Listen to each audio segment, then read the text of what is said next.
بسم الله الرحمن الرحيم.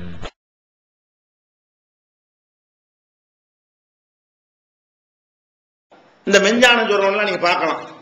இந்த அவுலியா ஷேக் யாரை வேணாலும் எடுத்துக்கிறங்க.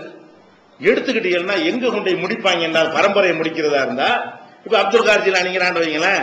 இந்த அப்துல் கார் ஜிலானி யார் தெரியுமா? அப்படியே அவர் வாப்பா அவர் வாப்பாக்கு வாப்பான்னு போய் ஹுசைன் ரலியல்லாஹு ஹசன்ட்டே கொண்டு போய் ரசூலுல்லாஹ்ட்ட கொண்டு போயிருவாங்க. எப்படி கொண்டு போவாங்க? எந்த ஒரு செத்து போன ஆட்களுக்கு தர்கா கட்டினாலும் சரி, அவர் யாரா தான் இருப்பாரு. இவங்க ரெக்கார்ட்ல ரசூலுல்லாஹ்வுடைய பாரம்பரியத்தில் கூட முடிச்சிருவாங்க. எப்படி இப்படி அவர் வாப்பா இவர் எவனுக்கு ஆதரவு கேட்க போறோம்? சும்மா விடுறது தானே. இவர் வாப்பா அவர் வாப்பா அவர் வாப்பா அவர்னு கடைசி எங்க போயிடுவாங்க? ஹசனோ ஹுசைன் ரெண்டுல ஒரு ஆள்கிட்ட போவாங்க. ஹசன்ட்ட கொண்டே முடிச்சு, ஹசனுடைய வாப்பா அலித்த கொண்டே முடிச்சு, பாத்திமாட்ட முடிச்சு, அப்படி ஆட்ட வந்துருவாங்க.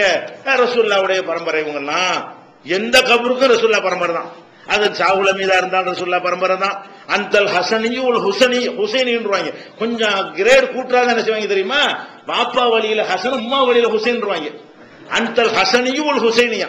நீங்க ஹசன் பரம்பரை ஹுசைன் பரம்பரை யாருக்கு மூணு தவளிக்கிறாங்க. அவர் ஹசன் பரம்பரையா ஹுசைன் எப்படி பரம்பரைன்னு கேட்டா, உம்மா வழியில் எப்படி போனா ஹுசைன்ல போய் முடியும், பாப்பா வகையில் எப்படி போனா ஹசன்ல போய் முடியும். இப்படின்னு சொல்லி எல்லாமே எங்க முடிப்பாங்க? இப்படியா கொண்டே முடிச்சிருவாங்க. இந்த அவுலியாக்கள் சொல்லக்கூடிய எல்லாத்தைய கிஸ்ஸாவை நீங்க எடுத்து பாத்தீங்கன்னா அந்த பரம்பரை கண்டிப்பா எதுல போய் முடியும்? ரசூலுல்லாஹ்வுடைய பாரம்பரியத்தில் வந்தவங்க. ரசூலுல்லாஹ் பாரம்பரியத்தை தவிர எந்த பாரம்பரியத்திலையும் மகானு நல்லடியாரெல்லாம் வரமாட்டாங்கன்னு ஒரு புதிய ஒரு கோட்பாடை உண்டா. இது ஷியா கோட்பாடு. இது யார் கோட்பாடு? ஷியாக்கள் தான் அப்படி சொன்னாங்க. ரசூலுல்லாஹ்வுடைய பாரம்பரியம் மட்டும்தான் ஆளணும், அவங்க மட்டும்தான் சரியான குடும்பம், வேற யாருக்கும் ஆட்சி பொறுப்பு இல்ல. அலியை பாராட்டுறதுக்காக வேண்டி அபூபக்கர் காபிர்லாம் சொன்னாங்க. அபூபக்கர் காபிர், உமர் காபிர், எல்லாருமே காபிர் ஆகிவிட்டார்கள், அலி ஒரு ஆள் தான் கரெக்டா இருந்தார் என்றெல்லாம் இந்த ஷியாக்கள் கதை எழுதி வச்சுக்கிறாங்க. இவங்க என்ன பண்றாங்கன்னு கேட்டா, இவங்களுடைய கொள்கை, ஷியாக்களுடைய கொள்கை எப்படின்னு கேட்டா, ரசூல் ஸல்லல்லாஹு அலைஹி வஸல்லம் அவர்கள் மக்களுக்கு சொன்ன மார்க்கம் வேற, அலி வழியாக சில மார்க்கத்தை அவங்க நினைஞ்சிருக்கிறாங்க சொல்லி அதை படிப்படியா வாரிசாகவோ அவங்களுக்கு வேண்டப்பட்ட ஒரு வழியாகவோ ரகசிய ஞானத்தை அங்க கொடுத்துட்டு போனாங்க. அபூ ஹுரைரா ஒரு பக்கம் சொல்லிக்கிறாங்க. அபூ ஹுரைரா அடிபட்டவங்க என்ன செய்வாங்க? அலி ரலியல்லாஹு கொண்டே முடிப்பாங்க. அலி ரலியல்லாஹு அவர்களுக்கு ரசூல் ஸல்லல்லாஹு அலைஹி வஸல்லம் அவர்கள் பொதுமக்களுக்கு சொல்வதை எல்லாம் பள்ளிவாசல்ல பொதுவா சொல்லிவிட்டார்கள். மருமகன் வீட்டோட தானே இருப்பாங்க. மருமகனா இருக்கனால கூப்பிட்டு என்ன செய்வாங்க? இது ரகசியமான விஷயம், எல்லாத்தையும் சொல்லிவிடாத, ரொம்ப பக்குவப்பட்ட ஆளை பார்த்து சொல்லு என்று அலி ரலியல்லாஹு ஸ்பெஷலா நினைஞ்சாங்க சொல்லி கொடுத்தாங்க என்று ஒரு கதையை கட்டினாங்க. இது எதுக்கு கட்டினாங்க தெரியுமா? இப்ப ரசூல் ஸல்லல்லாஹு அலைஹி வஸல்லம் பிறகு அபூபக்கர் ஆட்சியில் இருந்தாங்க, அது குழப்பம் இல்லாம இருந்துச்சு. உமர் ரலியல்லாஹு ஆட்சி இருந்தது, அதுவும் சிறப்பான குழப்பம் இல்லாத ஆட்சி. உஸ்மான் ரலியல்லாஹு காலத்துல ஒரு குழப்பமான ஆட்சி நினைஞ்சிருச்சு. அவங்களே முஸ்லிம்கள் சிலராலே உஸ்மான் கொல்லப்படுறாங்க. அந்த அளவு குழப்பமான ஆட்சியா போச்சு.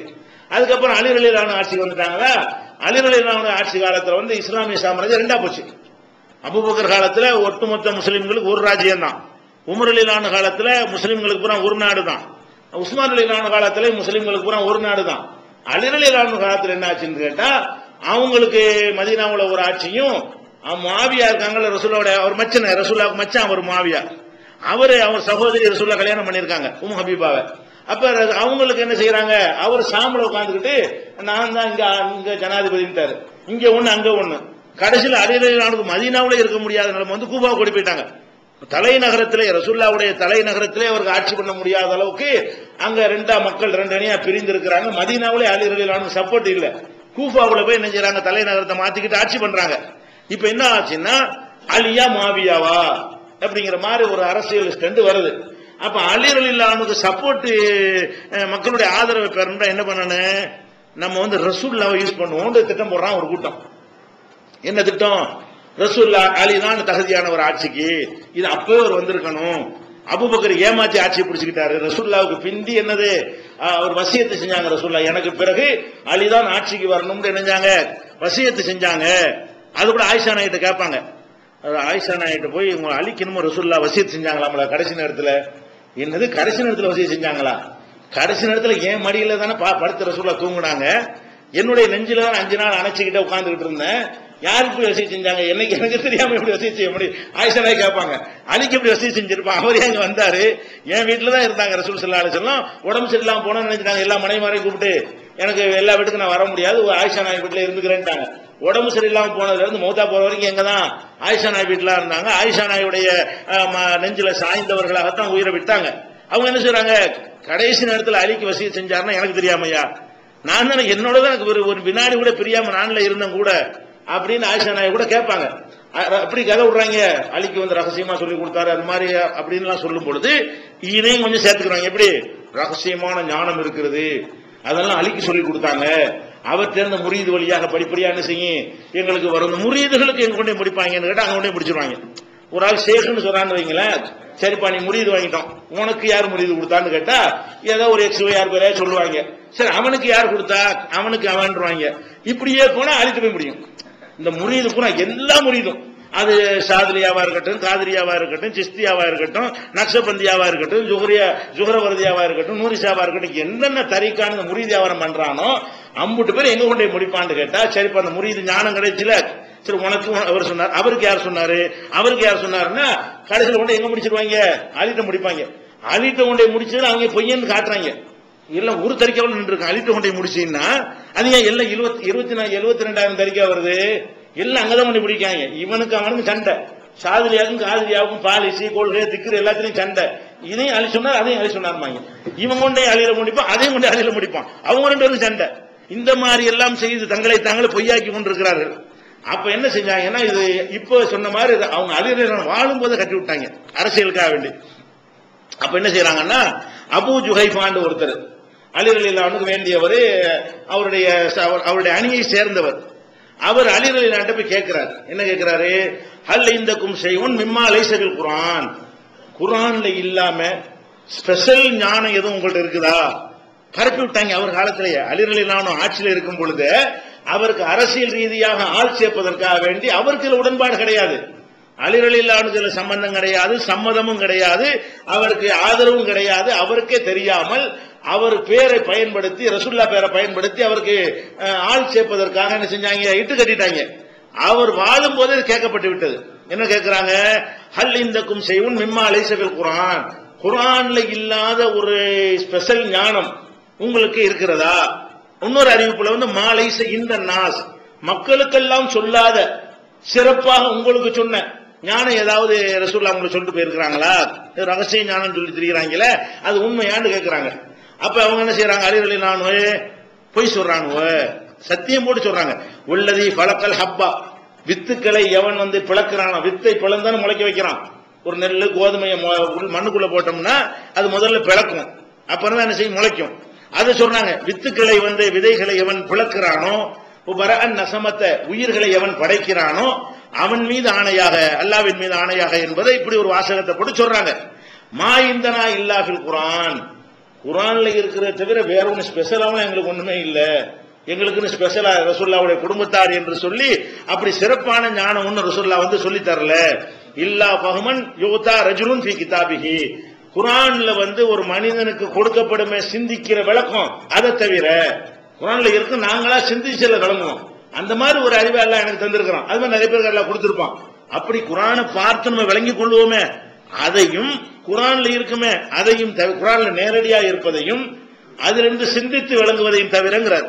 குர்ஆன்ல நேரடியா சொல்லப்பட்டது எனக்கு தெரியும், அதான் ரசூலுல்லாஹ் சொல்லி தந்தாங்க. அதை பார்த்து நம்மள ஆராய்ச்சி பண்ணி விளங்குவோமே, அந்த மாதிரி விஷயங்களை ரசூல் ஸல்லல்லாஹு அலைஹி வஸல்லம் சொல்லி தந்தார்களே தவிர வேற ஒண்ணுமே எங்களுக்கு சொல்லி தரவில்லை அப்படின்னு சொல்லி அவங்க சொல்லிட்டு ஒரு 3 விஷயத்தை அவங்க சொல்றாங்க. 3 விஷயம் என்னன்னு கேட்டா, நஷ்ட ஈடுக்குரிய சட்டம். ஒரு தடவை நஷ்ட ஈடு சட்டத்தை எனக்கு சொன்னாங்க.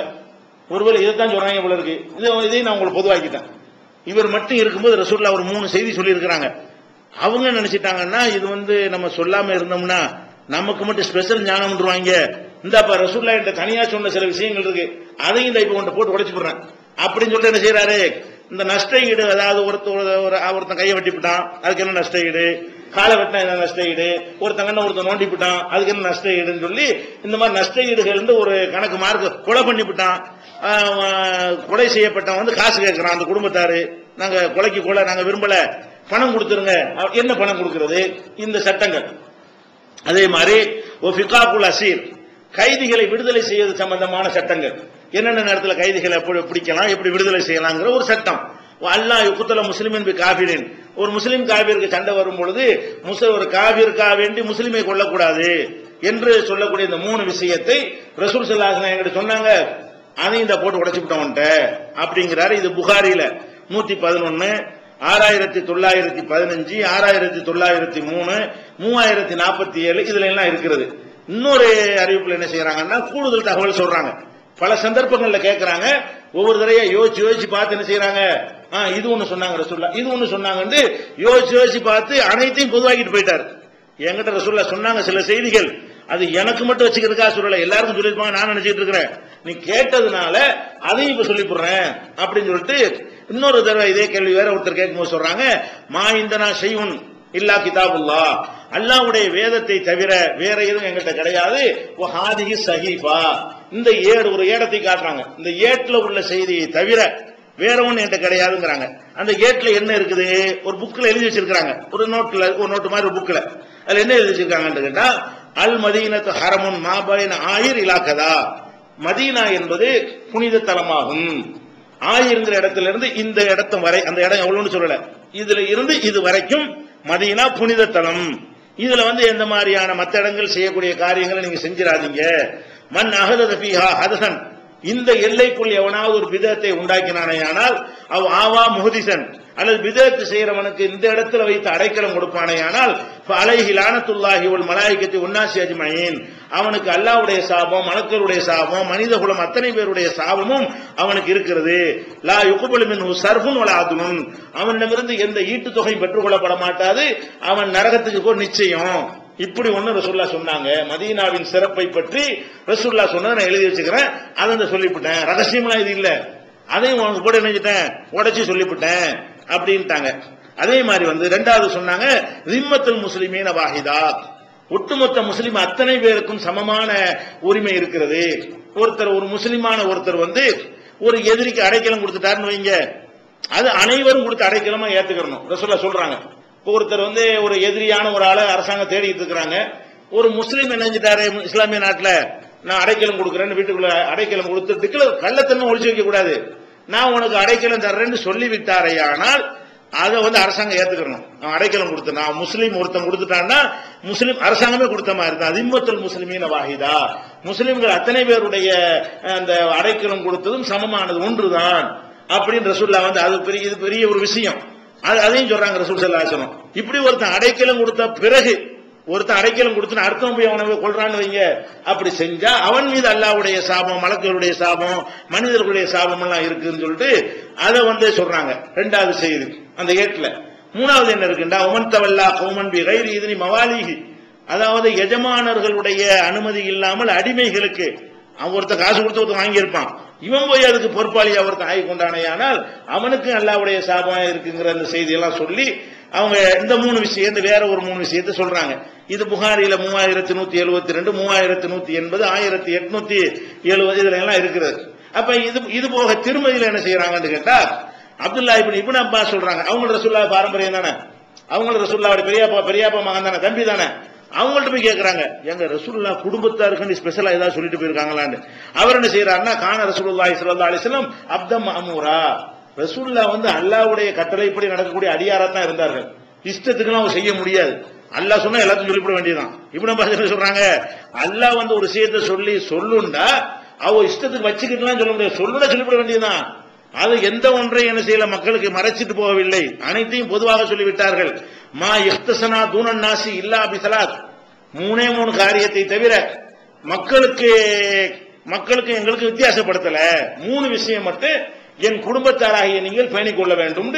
3 விஷயத்தை ரசூலுல்லாஹ் எங்களுக்கு சொன்னார்கள். ரசூலுல்லாஹ்வுடைய ஃபேமிலியா இருந்தால் இந்த 3 உங்களுக்கு சிறப்பு சட்டம் என்று சொன்னார்கள். இதை தவிர பாக்கி எல்லாம் எங்களுக்கு ஒண்ணுதான், சிறப்பு கிடையாது. அது 3 என்னன்னு கேட்டா, நாங்க சதக்காவை சாப்பிடக்கூடாது, ரசூலுல்லாஹ்வுடைய குடும்பமா இருந்தா ஜக்காத்து சதக்கா பொருள் என்ன செய்யக்கூடாது, அன்பளிப்பா வாங்கி கொள்ளலாமே தவிர தர்ம பொருள்களை, தர்மமாக பிச்சையாக ஜக்காத்தாக போடப்படுற பொருள்களை ரசூலுல்லாஹ்வுடைய பாரம்பரியத்தில் உள்ள யாரும் கியாமத் நாள் வரைக்கும் சாப்பிடக்கூடாதுன்னு ஒரு சட்டம் சொன்னாங்க. இது எங்களுக்கு மட்டும் உள்ளது. இதுல பாருங்க, இதை செய்ய மாட்டாங்க, வாங்கி தீங்கிறோம், ரசூலுல்லாஹ் பரம்பரைன்னு சொல்லிக்கிறோம், ஊராவே பிச்சை எடுப்பான். இது ரசூலுல்லாஹ் எது இல்லைன்னாங்க அதை போய் சொந்தம் கொண்டாடுறான் பாருங்களேன். இந்த முரீதுக்கு வாங்குற 50 பேர் பிச்சை தான் வாங்குறாங்க. இந்த முரீதா இருக்கிற எல்லாரும் என்ன செய்யறாங்க, ஷேக் முரீதுங்கிறாங்கல்ல, பணக்காரன் போய் வாங்கி வாங்கி தான் திங்கிறாங்க. அதுதான் ரசூலுல்லாஹ் தடுத்திருக்கிறாங்க. இதுல இருந்து பொய்யின் விளங்குது ஒண்ணு. ரெண்டாவது என்ன செய்யறாங்கன்னா, அமரனா நுஸ்பிகள் ஒலுவை வந்து நம்ம வந்து முட்டுக்கை வரைக்கும் கழுவுனா போதும், கையை கழுவுறதா இருந்தா. ஆனா வந்து இது வரைக்கும் கொஞ்சம் சேர்த்து கழுவுறது சிறந்ததுன்னு சொன்னாங்க ரசூல் ஸல்லல்லாஹு அலைஹி வஸல்லம். ரசூலுல்லாஹ்வுடைய குடும்பத்தாருக்கு அது கட்டளை. ஒழு செய்யறதா இருந்தா கை முழுசு செய்யணவங்க கழுவணும். இதை கட்டளையா போட்டாங்க. மற்றவங்களுக்கு ஆர்வம் ஊட்டினார்கள்.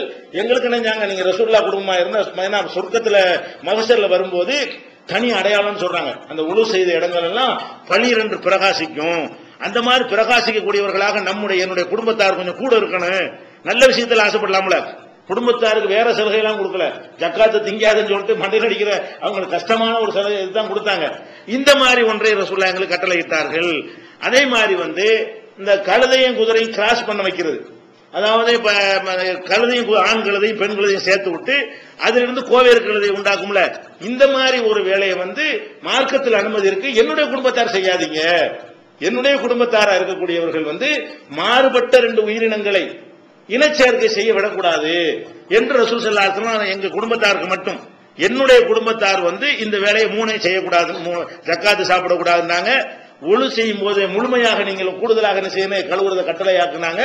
கிராஸ் பண்றதற்கு இல்லையா உயிரினங்களை, அந்த மாதிரி எல்லா உயிரினத்தும் கூட வரல. கழுதை குதிரை தான்.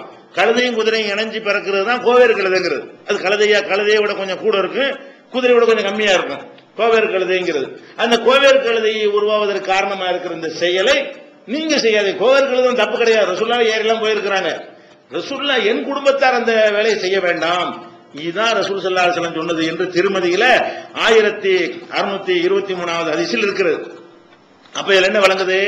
அப்ப ரசூல் ஸல்லல்லாஹு அலைஹி வஸல்லம் ரகசியம்லாம் வச்சிட்டு போகல, தெளிவா ஒரு வசனத்தை தெரிஞ்சுக்கிறங்க. அம்புட்டுக்கு மரணடியாக 21வது சூராவுடைய 109வது வசனத்தில் இருக்கிறது. ஃபைன் தவல்லோ, நபி அவர்கள் புறக்கணிப்பார்கள் எனால் சொல்லிவிடுங்கள், ஆதன்துக்கும் அலா சவா, உங்களை அத்தனை பேருக்குமே சமமாக அறிவித்து விட்டேன். அது ஒருத்தனுக்கு கொஞ்சம் கூட ஸ்பெஷல், உனக்கு இந்த உனக்கு கொஞ்சம் கம்மி, அதெல்லாம் கிடையாது. ரசூலுல்லாஹ் அல்லாஹ் என்ன கட்டளை போடுறான்?